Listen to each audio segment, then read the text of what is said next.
예, 윤상현 의원입니다. 저는 공수처의 대통령에 대한 불법적 수사 행위에 대한 철저한 진상 규명을 위한 특검법을 발의를 했습니다. 아시다시피 공수처는 내란죄에 대한 수사권이 없습니다.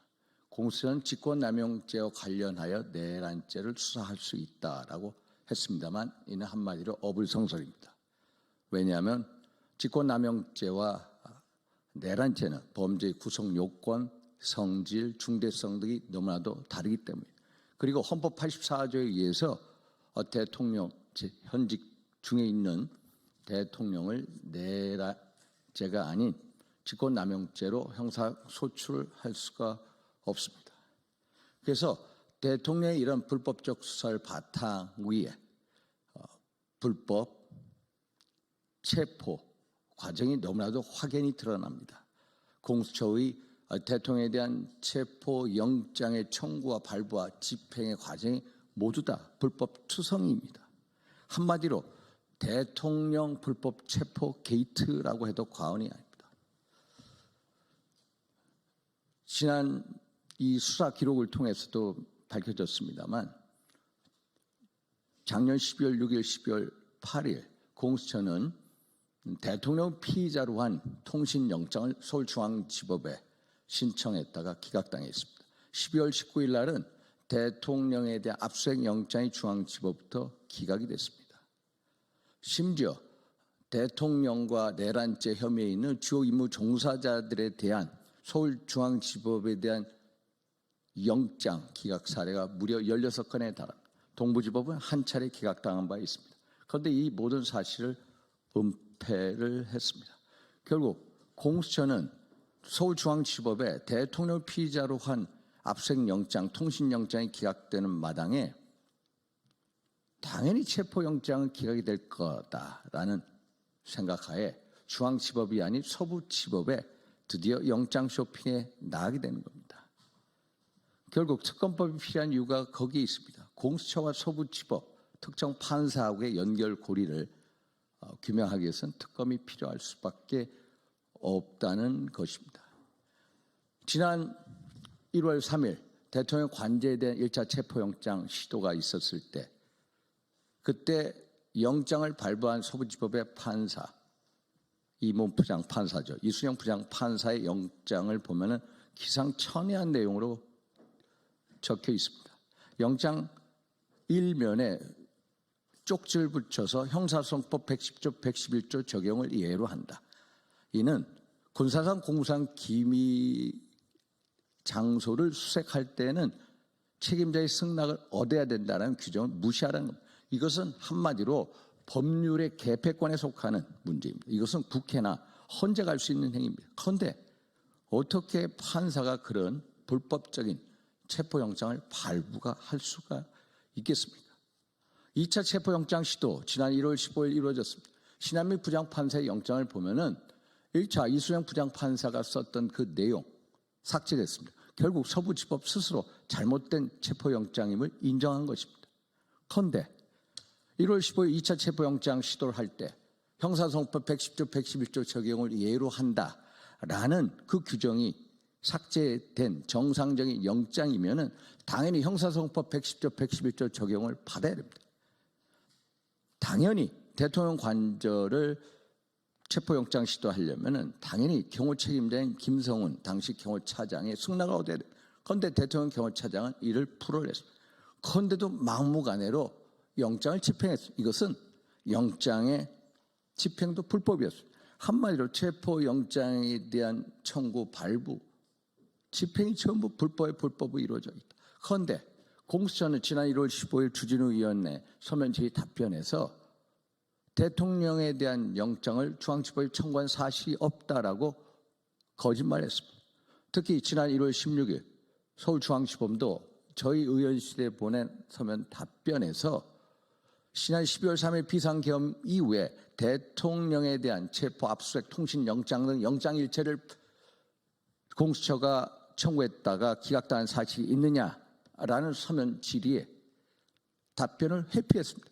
단 한마디 공수처는 중앙지법에 대통령에 대한 체포영장을 청구한 사실이 없다. 딱 한마디로 조직적 은폐를 했습니다. 결국 공수처, 서부지법, 중앙지법에 이런 실타래 같이 엮여 있는 대한민국의 법치주의를 뒤흔드는 이 불법 게이트, 대통령 체포에 대한 불법 게이트의 진상규명을 위해서는 반드시 특검이 필요할 수밖에 없습니다. 제가 보기에는 일종의 사법 카르텔이 준동한다는 근거이며 대한민국 법치 체계가 무너지고 있다는 사실입니다. 그래서 더 이상 공수처의 정책 중립성, 독립성을 저해하는 행위를 멈추게 하고 그리고 대한민국 사법체계 신뢰 확보를 위해서는 반드시 특검이 필요하다. 특히 민주당은 이 공수처에 대한 수사에 대해서 일체 관여한 적이 없다라고 천명하는 것만큼 반드시 민주당도 이에 동의해야만 한다라고 말씀을 드립니다. 두 번째입니다. 지난 3월 7일 서울중앙지법 25부 지기현 부장판사가 대통령에 대한 구속 취소 결정을 내렸습니다. 결정을 내린 이유는 딱 두 가지입니다. 절차적 적법성, 절차적 정의에 어긋났다는 것입니다. 대통령 체포영장 지난 1월 10일 오전 10시 30분경 집행이 됐습니다. 구속기간이 10일인데 이미 1월 26일 오전까지 이미 완료가 된 마당에 1월 26일 오후 7시 정도에 결국 구속된 상태에서 기소가 됐다. 이것이 잘못됐다는 거. 두 번째, 내란죄에 대한 수사권 공수처가 없다는 것입니다. 명확하지 않다는 것. 이는 적법 절차의 원칙, 절차적 부적법성 때문에 구속 취소 결정을 내렸습니다. 결국 이런 적법 절차의 원칙은 그대로 헌재의 사법심판, 소위 말해서 대통령 탄핵 심판 과정에 준용될 수밖에 없습니다. 아시다시피 지난 12월 14일 대통령에 대한 국회에서 탄핵 소추안이 의결됐을 때 내란죄 부분이 무려 80% 차지했습니다. 그런데 국회 탄핵 소추단은 헌재 어느 특정 재판관과 짬짬이게 돼서 내란죄를 삭제했습니다. 그러면 당연히 헌재에서 그 탄핵 소추안을 각할시켜서 다시 국회를 보내서 재의결 절차를 거쳐야 됩니다. 그러면은 전혀 다른 결과가 나왔을 겁니다. 안철수 의원 같은 경우에 내란죄가 삭제한 탄핵 소추안 당연히 반대했을 거다라고 천명하고 있습니다. 그래서 절차적인 흠결이 이 처음 단계부터 시작이 됐고 특히 헌법재판소는 헌법재판소법 24조, 32조, 40조 그리고 51조 등을 위반했습니다. 대표적으로 헌재법 32조에 의하면 헌재는 수사 중 재판 중의 사건에 대한 자료 요구를 할 수 없다라고 되어 있습니다. 그런데 국회 탄핵 소추단이 주요 임무 종사자들에 대한 이 수사기관의 어떤 진술도 등 자료에 대한 송부 촉탁 요구를 들어줬습니다. 이것은 헌재법 32조를 헌재 스스로 위반한 사례입니다. 또 헌재법 40조에 보면은 탄핵 심판 과정은 형사소송법의 규정을 준용하도록 되어 있습니다.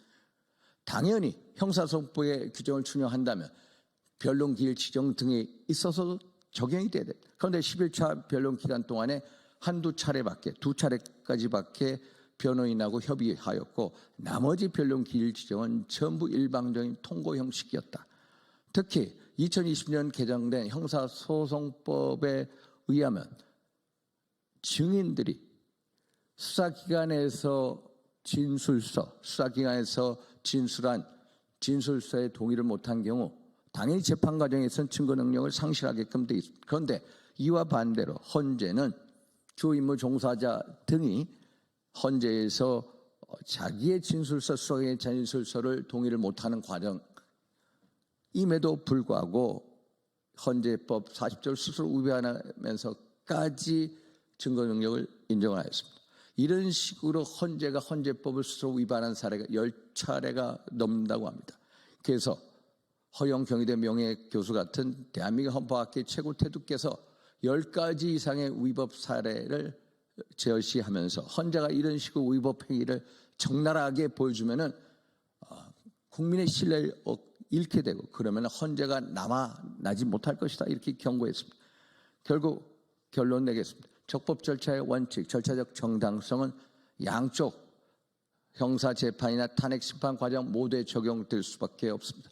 절차적 흠결, 절차적 불공정한 결과의 정당성을 담보할 수가 없습니다. 그래서 결국 이렇게 절차적 불공정, 불법 그리고 정치 편향으로 점철된 대통령 탄핵 심판 과정은 당연히 적법 절차의 원칙과 절차적 정당성의 원칙에 따라서 각하될 수밖에 없다라는 말씀을 드립니다. 그래서 헌재 재판관 8분께서 한번 귀담아 들여주시기 바랍니다. 이상입니다.